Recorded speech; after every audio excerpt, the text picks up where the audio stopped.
Hello বন্ধুরা, Pamela শেষেলে সবাইকে স্বাগত। চলে এসেছি আজকে আবার একটা নতুন ইউনিক রেসিপি নিয়ে তোমাদের সামনে।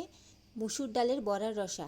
আগের দিন আমি তোমাদের সাথে চিংড়ি বাটায় মুসুর ডালের বড়ার রসার রেসিপি শেয়ার করেছিলাম, আর আজকে তোমাদের সাথে আমি অন্যরকম পদ্ধতিতে মুসুর ডালের বড়ার রসার রেসিপি শেয়ার করতে যাচ্ছি। তবে আজকের এই রেসিপিতে আমি ডিম দিয়েছি।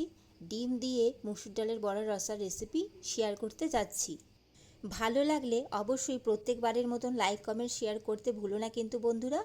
আর তোমরা যারা এখনও আমার চ্যানেলটি সাবস্ক্রাইব করোনি তারা অবশ্যই আমার চ্যানেলটি সাবস্ক্রাইব করে আমার পাশে থাকবে, যাতে তোমাদের সাথে আমি নতুন নতুন আরও রেসিপি শেয়ার করতে পারি।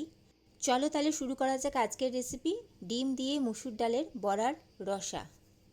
সবার প্রথমে আমি একটা মশলা বানিয়ে নেব। তার জন্য কড়াইতে আমি সামান্য গোটা ধনে দিয়েছি, এর সাথে গোটা জিরে দিয়ে দিয়েছি, আর এর সাথেই সামান্য একটু গোবিন্দভোগ চাল নিয়েছি। এর সাথেই আমি একটা ছোট পেঁয়াজ কেটে দিয়ে দিয়েছি, বেশি পাতলা করিনি, মোটাই রেখেছি, কারণ সমস্ত কিছু আমি পেস্ট করে নেব।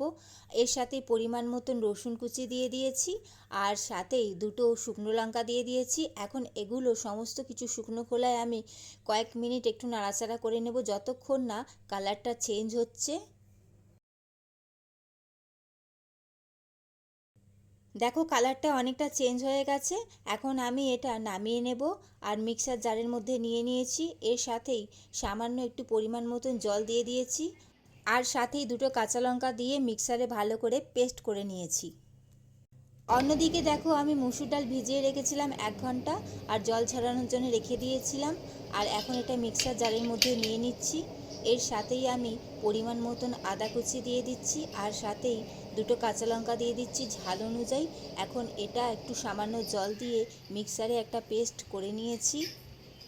মুসুর ডালের পেস্টটা আমি বাটির মধ্যে ট্রান্সফার করে নিয়েছি। এখন এর মধ্যে আমি সামান্য একটু পেঁয়াজ কুচি দিয়ে দিচ্ছি।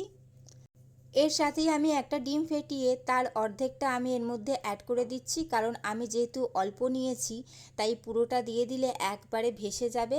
এর সাথেই আমি 1 চামচ কর্নফ্লাওয়ার দিয়ে দিচ্ছি। তোমরা যদি বেশি মুসুর ডালের বড়া বানাতে চাও তাহলে গোটা ডিমটা দিয়ে দেবে। এর সাথেই আমি পরিমাণ মতন নুন দিয়ে দিয়েছি, আর সাথে সামান্য একটু চিনি দিয়ে দিচ্ছি। এখন হাত দিয়ে আমি ভালো করে এটা ফেটিয়ে নেব।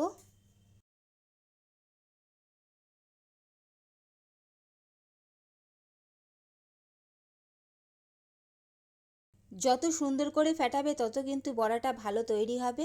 আর এটা এত পাতলা দেখে কিন্তু ভয় পাওয়ার কোনো দরকার নেই, কারণ এর মধ্যে ডিম দেওয়া আছে, তাই ভেঙে যাওয়ার কোনো সম্ভাবনা নেই। অন্যদিকে আমি কড়াইতে তেল গরম করতে বসিয়ে দিয়েছিলাম। তেল গরম হয়ে গেছে। এখন হাতের সাহায্যে ছোট ছোট বড়ার আকারে আমি দিয়ে দিয়েছি কড়াইয়ের মধ্যে। আর প্রথমবারেই নাড়াচাড়া করার কোনো দরকার নেই, একটু সেট হয়ে যাবে, তারপরে খুন্তির সাহায্যে একটু করে নাড়াচাড়া করে দেবে, তাহলেই কিন্তু সুন্দরভাবে বড়াগুলো তৈরি হয়ে যাবে।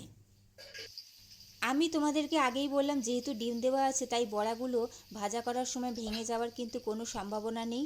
তো বড়াগুলো আমি লাল লাল করে ভাজা করে নিয়েছি। আর এইটুকুনি মুসুর ডালে কিন্তু দেখো কতগুলো বড়া তৈরি হয়ে গেছে।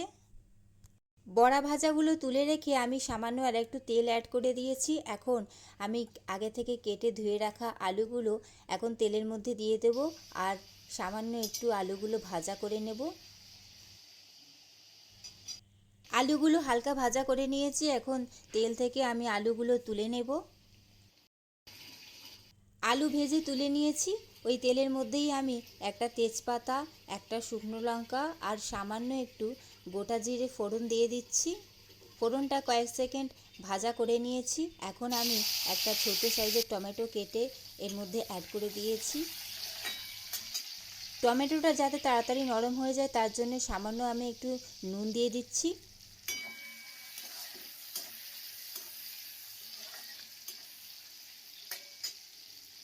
দেখো টমেটোটা পুরো গলে গেছে। এখন ভেজে রাখা আলুটা আমি এর মধ্যে অ্যাড করে দিচ্ছি। 1 মিনিট আমি একটু নাড়াচাড়া করে নিচ্ছি। 1 মিনিট নাড়াচাড়া করে নিয়েছি। এখন যে বেটে রাখা যে মশলাটা বানিয়ে রেখেছিলাম সেটা আমি পুরোটাই এর মধ্যে অ্যাড করে দিচ্ছি। আর এর সাথে পরিমাণ মতন হলুদ গুঁড়ো আর সাথে কাশ্মীরি লঙ্কার গুঁড়ো দিয়ে দিয়েছি। আর এর সাথেই পরিমাণ মতন নুনটাও অ্যাড করে দিয়েছি। এখন ভালো করে মশলার সাথে 10 মিনিট আমি আলুটা ভালো করে কষিয়ে নেব।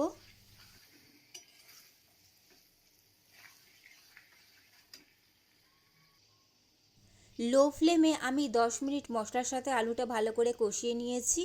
এখন আমি এর মধ্যে পরিমাণ মতন জল অ্যাড করে দিচ্ছি। আর জলটা আমি বেশি পরিমাণেই দেব, কারণ যেহেতু বড়া দেব, আর তোমরা তো জানো বড়া কিন্তু অনেক জল টানে।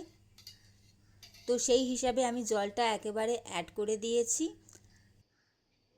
আর দেখো কালারটা কত সুন্দর লাগছে, পুরো মনে হচ্ছে মাংস হচ্ছে। এখন সমস্ত ভেজে রাখা বড়াটা আমি এর মধ্যে অ্যাড করে দিচ্ছি। এখন ঢাকা দিয়ে আমি 10 মিনিটের জন্যে লো ফ্লেমে এইভাবে রেখে দেবো, যাতে আলুটা সেদ্ধ হয়ে যায়। ফিরে এসেছি বন্ধুরা 10 মিনিট বাদে। আর ঢাকাটা খুলে দেখো যতটা পরিমাণে জল দিয়েছিলাম তার থেকে কিন্তু অনেকটাই কমে গেছে। কারণ দেখো বড়াগুলো জল অনেক টেনে নিয়েছে, আর বড়াগুলো দেখো কেমন ফুলে গেছে। তো আলুগুলোও দেখো একদম সেদ্ধ হয়ে গেছে। যেহেতু আমি আগেই অল্প ভাজা করে নিয়েছিলাম, তাই সেদ্ধ হতে বেশিক্ষণ সময় একদমই লাগে না। এখন নামানোর আগে আমি এর মধ্যে একটু ঘি দিয়ে দিচ্ছি, যাতে ফ্লেভারটা আরও বেশি ফুটে ওঠে। রেডি হয়ে গেল বন্ধুরা ডিম দিয়ে মসুর ডালের বড়ার রসা। কেমন লাগলো তোমাদের অবশ্যই কমেন্ট করে জানাবে, এবং ভালো লাগলে অবশ্যই এই রেসিপিটা বাড়িতে একবার ট্রাই করবে। চলো তাহলে আজকের মতন আসি, দেখা হচ্ছে আবার খুব তাড়াতাড়ি নতুন কোনো রেসিপি নিয়ে। ততক্ষণ তোমরা ভালো থেকো, সুস্থ থেকো। আর এখন আমি গ্যাসের ফ্লেমটা অফ করে দিয়েছি, আর এটা ঢাকা দিয়ে আমি রেখে দিচ্ছি যতক্ষণ না সার্ভ হবে। চলো টাটা।